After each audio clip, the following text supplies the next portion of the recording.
Oke, baik, selamat siang. Perkenalkan, nama saya Adriana Hada Umbu. Saya dari IKI Budi Utama Malang, khususnya dari Pendidikan Sejarah dan Sosiologi. Nah, di sini saya akan membahas tentang bagaimana hubungan keterkaitan antara nilai, norma, dan moralitas dalam kehidupan masyarakat. Yang pertama, nilai. Nilai itu bersifat abstrak, dan yang kedua, norma. Norma itu terbagi dalam 3 bagian. Yang pertama itu norma kesusilaan, yang kedua norma kesopanan, dan yang ketiga norma agama, yang keempat norma hukum. Di sini juga ada moral. Moral itu tingkah laku manusia, terbagi dalam 2 bagian. Yang pertama baik dan yang kedua buruk. Kita pindah ke slide yang berikutnya. Di slide yang berikutnya ini saya akan menjelaskan dari moral, nilai, dan norma tersebut. Pertama, bagaimana nilai, norma, dan moral merupakan suatu kenyataan yang seharusnya tetap dipelihara di setiap waktu pada hidup manusia dan kehidupan manusia. Keterkaitan itu sangatlah mutlak digarisbawahi bila seorang individu, masyarakat, bangsa, dan negara mengkehendaki fondasi yang tumbuh dan berkembang agar nilai menjadi lebih berguna dalam menuntut sikap dan tingkah laku manusia.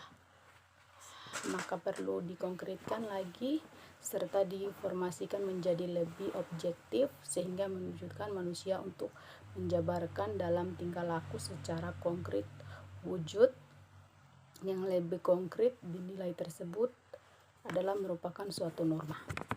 Oke, kita akan pindah ke slide yang berikutnya.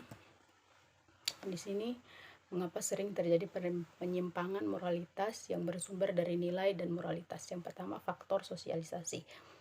Perilaku penyimpangan tersebut salah satu karena ketidaksesuaian pesan, norma, dan nilai yang disampaikan oleh masing-masing agen sosialisasi atau individu lainnya yang mempelajari perilaku tersebut, akhirnya tidak merasa bahwa hal tersebut menyimpang dan menganggap bahwa perilaku yang ia mempelajari norma yang untuk dilakukan. Dan yang kedua, faktor anomi dapat didefinisikan sebagai suatu keadaan di mana masyarakat kehilangan pegangan norma.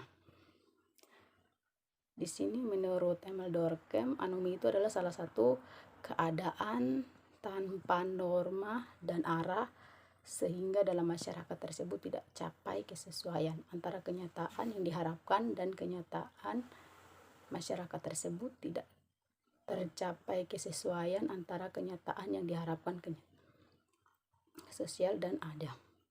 Hal ini sering terjadi pada masyarakat yang memiliki banyak norma dan nilai, akan tetapi nilai dan norma saling bertentangan. Sehingga yang terjadi kemudian adalah konflik nilai, bukan kesepakatan nilai atau kesepakatan nilai masyarakat. Menjadi sulit untuk mencari pegangan dalam menentukan arah dan perilaku yang teratur. Gejala ini sering ditemui pada masyarakat modern. Contohnya yang pertama itu nilai kebebasan berekspresi yang saat ini banyak dianut oleh orang-orang di negara demokrasi dan liberal. Namun di masyarakat Indonesia, kebebasan berekspresi tetap ada batasnya agar tidak melanggar adat-adat tersebut. Contoh yang kedua, biasa dilihat dengan masih adanya stigma negatif pada orang-orang yang menganut foto-foto secara yang berpakaiannya sangat minim di media sosial. Nanti kita akan berpindah ke slide yang berikutnya, yaitu faktor labeling. Itulah penjelasan tentang beberapa faktor penyebab perilaku penyimpangan dalam masyarakat. Faktor-faktor tersebut dituntaskan sedikit demi sedikit perilaku penyimpangan masyarakat kita berkurang. Faktor ini menyebut bahwa perilaku penyimpangan muncul karena adanya cap seseorang sebagai orang yang menyimpang. Maka secara tidak langsung cap atau sebutan tersebut mendorong orang tersebut yang menyimpang. Kita akan pindah ke slide yang berikutnya. Bagaimana seharusnya manusia mengimplementasikan nilai dan norma dalam moralitas agar tidak terjadi deklarasi. Yang pertama, pendidikan formal atau sekolah, di mana pendidikan yang selalu diutamakan menjadi salah satu bimbingan dan pembina perilaku konstruktif, mandiri, dan kreatif menjadi faktor penting mulai dari tingkat pendidikan usia dini, sekolah dasar dan menengah pertama, dan sekolah menengah umum.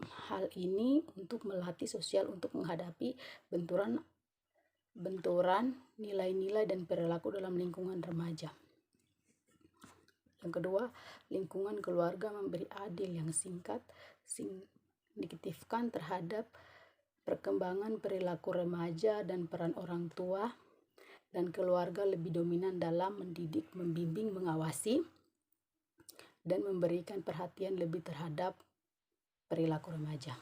Dan yang ketiga, lingkungan pergaulan diciptakan yang konduktif agar di suasana dan kondisi pergaulan hubungan sosial saling memberi pengaruh serta nilai-nilai positif bagi remaja dapat terwujud. Dan yang terakhir, penegak hukum atau sanksi, ketegasan, karena sanksi dapat menjadi shock terapi bagi remaja yang melakukan tindakan yang menyimpang. Sanksi ini mulai diterapkan di lingkungan sekolah, kepolisian, lembaga, dan lain-lain. Oke, sekian dan terima kasih dari saya. Selamat siang.